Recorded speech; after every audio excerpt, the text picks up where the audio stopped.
여러분 안녕하십니까. 2023년 1월 1일 주일 넘치는 우리 교회 매일 묵상을 시작하도록 하겠습니다. 드디어 2023년 새해가 밝았습니다. 저는 개인적으로 한 해가 지나가고 나이 먹는 걸 굉장히 즐기고 좋아합니다. 저는 올해 이제 52세가 되었습니다. 40세도 기다렸고 50세가 되기도 기다렸는데 이제 60세가 되는 걸 기다리게 되었습니다. 뭐 어른들도 계시는데 나이 얘기하는 것도 죄송하긴 하지만 어쨌든 2023년 새해를 맞이하는 나이를 한 살 더 먹은 것 너무 기쁘고 좋아서 잠시 말씀드려봤습니다.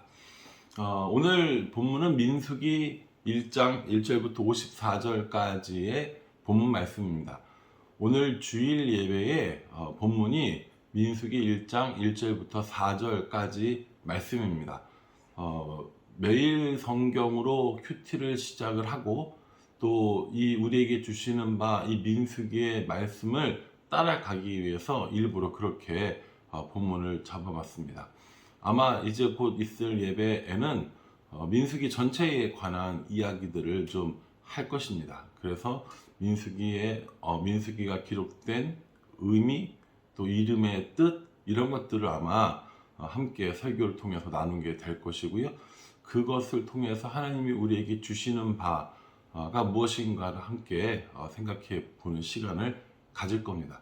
그러니 자세한 민수기 전체에 대한 내용들은 이따 주일 예배 때 들으시면 될 것 같고요. 오늘은 1장 1절부터 54절까지의 본문을 설명을 하고 또 묵상을 하도록 하겠습니다. 이제 매일 성경으로 다 같이 큐티를 하게 되었으니까요. 여러분 작심 3일이라고 1일, 2, 3일은 열심히 해주시고요.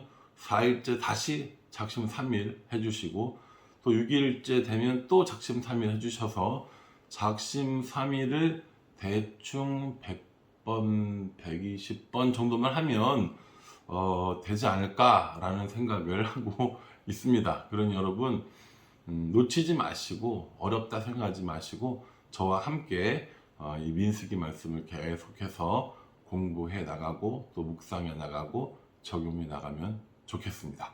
예, 제 이 매일 묵상만 영상만 보지 마시고요. 개인적으로 큐티를 하시고 이 묵상 영상을 보면 훨씬 도움이 되리라고 생각을 합니다. 먼저 본문 말씀을 쭉 읽어 보시길 바랍니다. 한 3번 정도는 읽어 보셔야 된다고 그랬어요. 본문을 보시면 알겠지만 이름도 많이 나오고 숫자도 많이 나와서 사실 읽기 쉽지 않습니다. 그럼에도 불구하고 여러분들이 꼭 읽어 보시기를 권해드립니다. 여러분 읽었다고 생각을 하고 그럼 오늘 본문 말씀을 한번 설명해 보도록 하겠습니다. 오늘 본문 말씀은 크게 세 부분으로 나누어집니다. 하나님께서 모세를 통하여서 또 아론과 더불어 이스라엘의 12지파의 인원을 세보라 라고 이렇게 말하고 있는 겁니다. 그래서 이 백성의 숫자를 세기 때문에 이걸 민수기라고 부르기도 하는 겁니다. 근데 하나님께서 그 백성의 숫자를 세보라고 하신 이유가 뭐냐면 전쟁에 나가서 싸울 만한 사람이 얼마나 되는지 확인해 보라고 말씀해 주시는 겁니다. 근데 단순히 이게 전쟁에 나가서 몇 명이 싸울 수 있는가만 계산해 보라는 건 아닙니다. 또 다른 의미들이 있는데 그건 주일 설교를 통해서 확인해 보도록 하고요. 어쨌든 오늘 본문 말씀에 의하면 2절 말씀에 이렇게 얘기합니다. 너희는 이스라엘 자손의 모든 회중 각 남자의 수를 그들의 종족과 조상의 가문에 따라 그 명수대로 계수할지니 3절에 이스라엘 중 20세 이상으로 싸움에 나갈 만한 모든 자를 이렇게 얘기합니다. 싸움에 나갈 만한 모든 자를 계수해 보라 라고 이렇게 말씀하고 있는 것입니다. 이제 모세와 아론과 이 지도자들은 함께 계수를 시작할 겁니다. 그런데 1절에 우리에게 굉장히 중요한 걸 암시해 주고 있습니다. 1절은 이스라엘 자손이 애굽 땅에서 나온 후 둘째 해 둘째 달 첫째 날에 여호와께서 시내 광야 회막에서 모세에게 말씀하여 이르시되 이렇게 얘기합니다. 그러니까 출애굽한 날로부터 1년 2개월, 다시 말해서 14개월이 지난 시점이라는 겁니다. 그리고 여기 보면 신의 광야 회막에서 그랬거든요. 이미 회막이 지어졌다는 것을 의미하는 겁니다. 네, 그렇습니다. 출애굽기에서 지시받은 회막, 성막은 이미 한 달 전에 지어졌고요. 이제 성막을 중심으로 광야로 나가기 위해서 준비하는 단계로 오늘 이 인구 조사를 하고 있는 것입니다. 그래서 출애굽한 지 14개월 만에 이제 이스라엘 백성들은 광야로 나가려고 합니다. 대략 시내산에 머문 날수가 얼마나 되겠어요? 한 1년 정도 된다고 생각하시면 됩니다. 여러 가지 자세하게 계산할 수 있지만 우리는 그렇게 자세하게 지금 할 건 아니니까 대략 한 1년 정도 동안 뭐 했습니까? 율법을 받았죠. 그게 이제 출애굽기 25장에 나오는 그 20장 이후로 10계명, 그리고 25장 이후에 성막 이런 것들을 또 만들고 배웠고, 레위기에 나오는 여러 가지 제사법들을 다 1년 동안 배우고 익힌 거죠. 그 준비가 다 끝나서 이제 출발하려고 하는 겁니다. 이렇게 출발하려고 하면서 쌓을 만한 사람이 몇 명쯤 되는가 계산을 해보라고 이야기를 했다라는 거죠. 그리고 모세에게 이것을 다 이야기한 게 아니라 각 지파별로 이렇게 한 명씩 조사를 담당할 지도자 혹은 우두머리 혹은 도우미를 정하는 것들을 볼 수 있습니다. 그러면서 이름들이 쭉 나오는데 각 지파마다 어떻게 나오냐면 도우미만 나오는 게 아니라 도우미 플러스 도우미의 아버지, 다시 말해서 지도자와 지도자의 아버지, 지도자가 누구의 아들인지, 지도자가 어떤 가문에 속해 있는지, 이걸 다 이야기하고 있는 겁니다. 그러니 한 사람 한 지파를 이야기하는데 사람이 2명씩 나오게 되는 거죠. 그래서 우리는 헷갈리는 겁니다. 그렇게 생각하지 마시고요. 한 사람이 있는데 그 사람 아버지를 말하고 그 사람 아버지를 이야기하는 것, 그 집안이 어떤 가문인가를 소개하기 위해서다 라고 생각하시면 될 것 같습니다. 제가 설교 시간도 전에 한번 얘기했지만 우리나라와 더불어 이 족보를 중요시 여기는 민족이 어디라고요? 유대 민족이라고요. 그래서 어느 집안에 누가 지도자가 되어서 그 지파를 이끌고 있고 그 사람이 인구조사를 담당했다라는 것을 설명해 주고 있는 것입니다. 이게 1절부터 16절까지 나오는 내용이라고 볼 수 있는 거죠. 그리고 이제 나오는 17절부터 46절까지 나오는 내용이 뭐냐면 각 지파별로 몇 명이 되었는가를 생각해보고 계산한 겁니다. 12개 지파를 다 합치니까 총 60만 3,550명이 개수되었습니다. 60만 3,550명. 이 숫자가 중요하냐? 별로 중요하지 않습니다. 자세히 공부를 하고 신학자가 돼서 이게 어떤 의미가 있는가 이런 걸 계산하려면 중요하겠지만 실제로 우리한테는 60만 3,550명이라는 숫자는 그리 중요하지 않고 이렇게 생각하시면 돼요. 와, 굉장히 많구나. 이렇게 생각하시면 됩니다. 생각해 보십시오. 출애굽할 때 당시에 몇 명이라고 했어요? 장정만 60만 명이라고 얘기했거든요. 그리고 1년이 지난 시점, 정확히 말하면 14개월이 지난 시점에서 인구조사를 해보니까 20세 이상 남자, 전쟁 나가서 싸울 만한 사람이 60만 3,550명이라고 기록하고 있는 것입니다. 근데 문제는 뭐냐면 이 17절부터 46절까지 이 긴 절을 읽으면서 우리가 참 시험에 들어요. 성경을 읽으면서 은혜를 받아야 되는데 시험에 듭니다. 왜냐하면요, 너무 어렵기 때문인 거죠. 예를 들어서 이렇게 생각해 보시면 됩니다. 20절에 보면 이스라엘의 장자 루벤의 아들들에게서 난 자를 그들의 종족과 조상의 가문에 따라 20세 이상으로 싸움에 나갈 만한 각 남자를 금영수로 계산하니 루벤 지파에서 개수된 자는 46,500명이었더라 이렇게 얘기합니다. 그럼 우리는 이렇게 길게 안 하고 앞에 얘기 들었으니까 루벤 몇 명이라고 했어요? 46,000. 루벤 45,600명. 이렇게 하면 될 건데 이걸 굳이 어디서 나가는 사람은 누구고 누구의 어쩌고 이렇게 해가지고 그것도 46,000을 숫자로 쓰는 게 아니라 어떻게 씁니까? 한글로 풀어서 46,500명 이렇게 써놓으니까 이게 우리 눈에 들어오냐고요. 안 들어옵니다. 그래서 민수기를 읽기 어려운 이유가 사실은 거기에 있거든요. 인구조사가 2번 있어요. 여기서 첫 번째 인구조사를 하고 26장인가에 가면 한 번 더 하거든요. 그럼 그때 또 똑같은 이런 현상이 벌어지는 거죠. 그래서 저는 성경을 다시 번역하게 된다면 다른 건 잘 모르겠고 이 부분을 좀 그 숫자로 써주면, 아라비아 숫자로 써주면 우리 눈에 훨씬 쏙쏙 들어오지 않을까라고 개인적으로 생각을 합니다. 심지어 똑똑한 아이들은요 12지파 정도면 암산으로도 아마 계산할 수 있을지도 몰라요. 옛날에는 그 주산과 암산을 했었잖아요. 저도 주산 암산했던 세대거든요. 암산을 제가 1급인가 그때 땄었단 말이에요. 그러니까 12자리 정도로 충분히 60만 5,500 맞나? 예. 60만 5,500명 정도는 아니 60만 3,550명 정도는 충분히 암산할 수 있다니까요. 제가 옛날에 100만짜리까지 했던 사람입니다. 그러니 여러분 생각해 보십시오. 아이들에게 성경을 읽어라, 민수기를 읽어라 하는데 46,500명을 한글로 읽으라고 하니 얼마나 힘이 들겠습니까? 그래서 여러분들을 위해서 제가 한번 준비해 봤습니다. 짠! 예. 이게 뭐냐면요. 각 지파별로 이렇게 지파의 인원을 숫자로 한번 기록해 본 겁니다. 이거 제가 직접 기록한 거거든요. 다 한글로 된 걸 숫자로 쭉 계산해 보니까 60만 3,550명이 됩니다. 제가 계산기 두드려서 확인도 해봤습니다. 정말 그런가 본 거죠. 여러분 보세요. 얼마나 보기 좋습니까? 루벤 지파가 몇 명이요? 네, 46,500명입니다. 시몬 지파 몇 명입니까? 59,300명이라고 합니다. 한글로 읽는 게 편해요? 숫자로 읽는 게 편해요? 숫자로 읽는 게 훨씬 편합니다.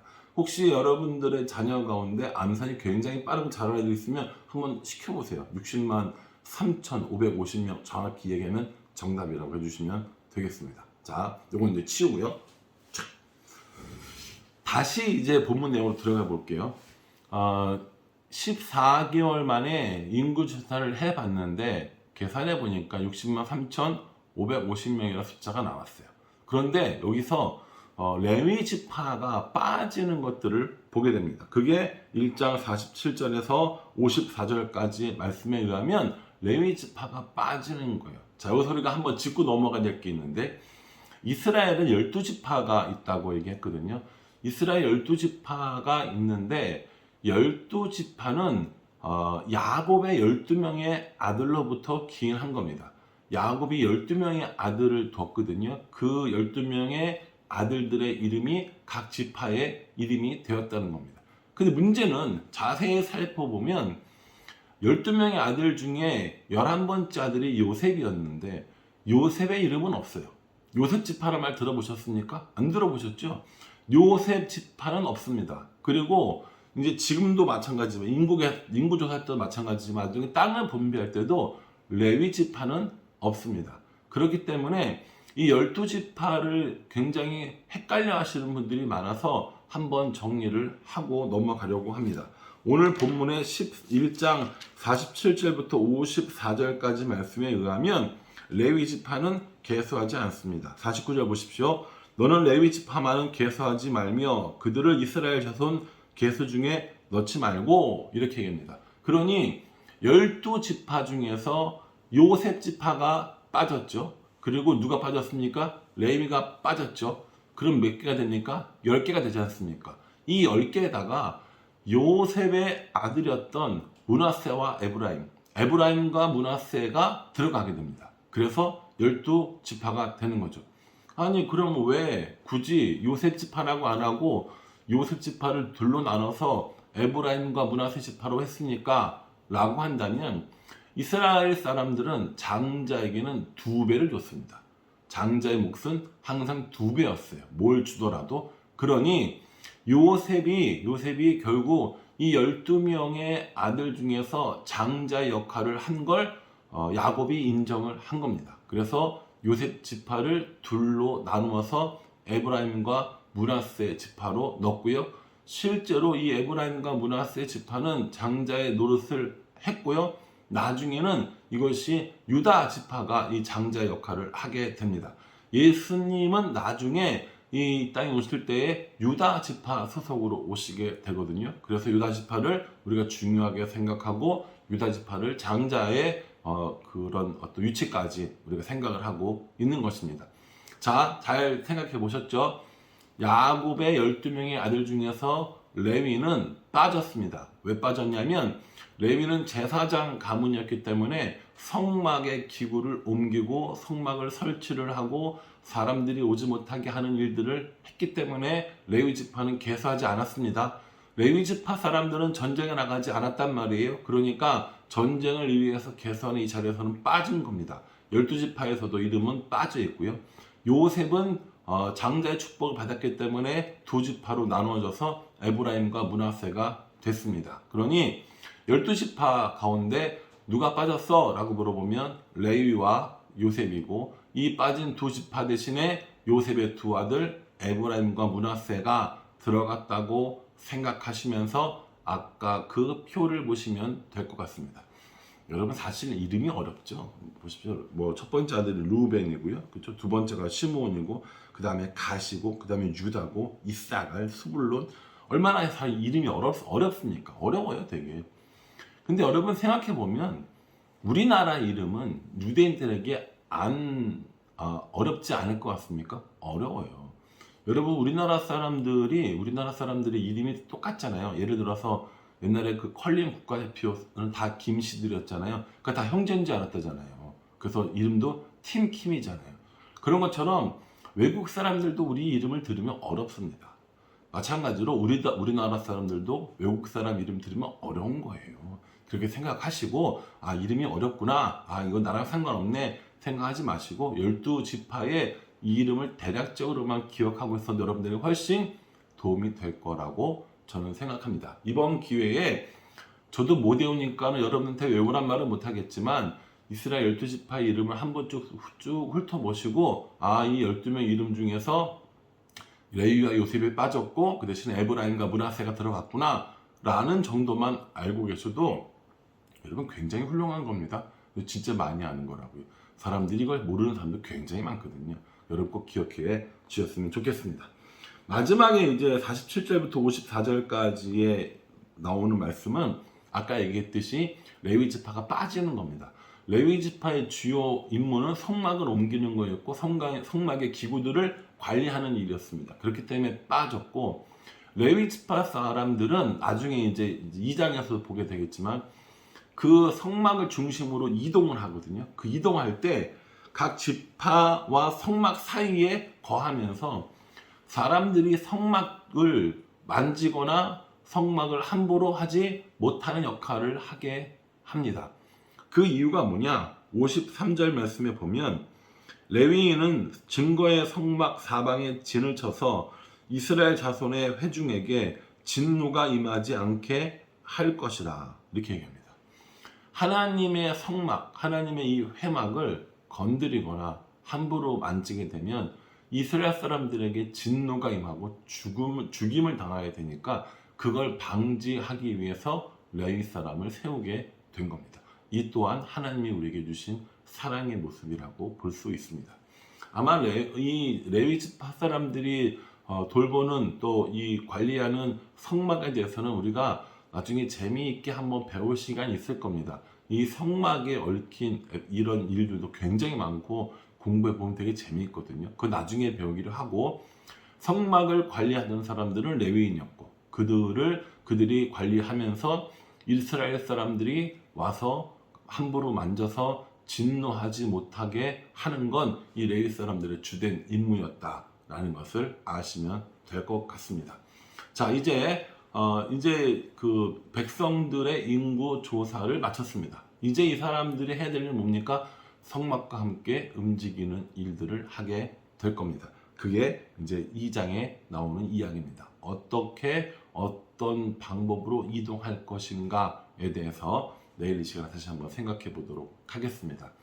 민수기는 어려운 책이야 라고 이야기하지 마시고요. 또 생각하지 마시고요. 민수기를 통해서 하나님이 우리에게 주시는 바 그 은혜를 한번 배워보자, 묵상해보자, 그래서 내 삶에 적용해보자 라고 다짐하시는 저와 여러분들이 되었으면 좋겠습니다. 기도하겠습니다. 하나님, 출애굽을 했고 시내산에서 여러 가지 율법들을 받고 성막을 만들었습니다. 이제 가나안 땅을 향해서 출발하면서 하나님의 백성들이 얼마나 되는지 인구조사를 하고 있습니다. 이 인구조사에 담겨있는 의미들을 우리가 배울 수 있도록 도와주시고 이제 이스라엘 백성들이 얼마나 번성했는가를 저들의 눈으로 바라봄을 우리도 기억할 수 있도록 인도하여 주시옵소서. 하나님의 약속을 믿었고 하나님의 약속을 따라서 이만큼 왔으니 하나님께서 함께 해주시는 그 약속을 믿고 살아갈 수 있도록 이스라엘 백성들에게 주신 은혜처럼 우리에게도 은혜를 더하여 주시옵소서. 하나님, 2023년이 이제 시작되었습니다. 어제 뜬 해와 오늘 뜬 해는 다르지 않습니다.